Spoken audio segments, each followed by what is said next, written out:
हर एक व्यक्ति जो पाप की वजह से आदम से लेकर के हर एक व्यक्ति का परमेश्वर के साथ रिश्ता टूटा हुआ है।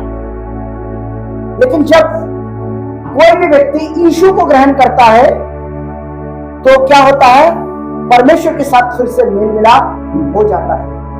और सबसे अच्छी बात पता है क्या है कि यीशु मसीह मरने के बाद तुरंत ही अधोलोक में चले गए, जहां पर यीशु मसीह से पहले जो लोग थे, आदम से लेकर के जितने जनरेशन थे, उन सबको भी उद्धार मिलता है यीशु मसीह में। उनको भी बताया गया कि तुम्हारे लिए बलिदान हो चुका हूं, तुम विश्वास करो। ये 3 दिन यीशु मसीह वहां थे, स्वर्ग गए नहीं थे।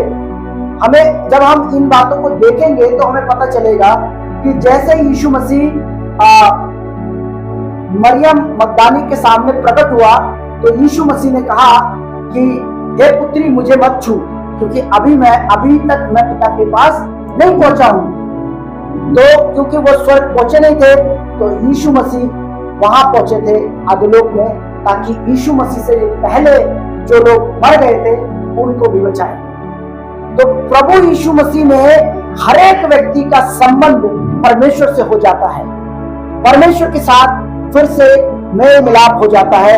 रोमियो 5 अध्याय 10 पद के अनुसार, क्योंकि बैरी होने की दशा में उसके पुत्र की मृत्यु के द्वारा हमारा मेल परमेश्वर के साथ हुआ। कैसे हो गया? उसके मर जाने के कारण से हमारा मेल परमेश्वर के साथ हुआ। हाँ, तो फिर मेल हो जाने पर उसके जीवन के कारण हम उद्धार क्यों न पाएंगे? हम उद्धार क्यों न पाएंगे? यीशु मसीह के मर जाने के कारण से हमें उद्धार भी मिलता है।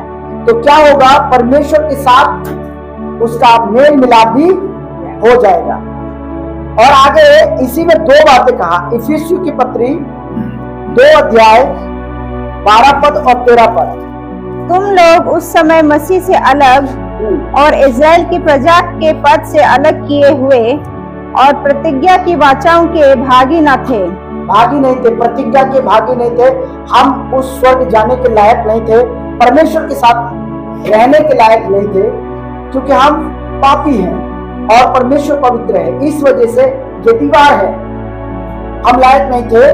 पर देखो, और आशाहीन और जगत में ईश्वर रहित थे। पर अब मसीह यीशु में तुम जो पहले दूर थे, मसीह यीशु के वजह से जो दूर थे, मसीह के लहू के द्वारा, किसके लहू के द्वारा? मसीह के लहू के द्वारा, यीशु के लहू के द्वारा निकट हो गए हो। परमेश्वर के निकट हो गए, परमेश्वर के साथ संबंध हो गया। कब हो गया?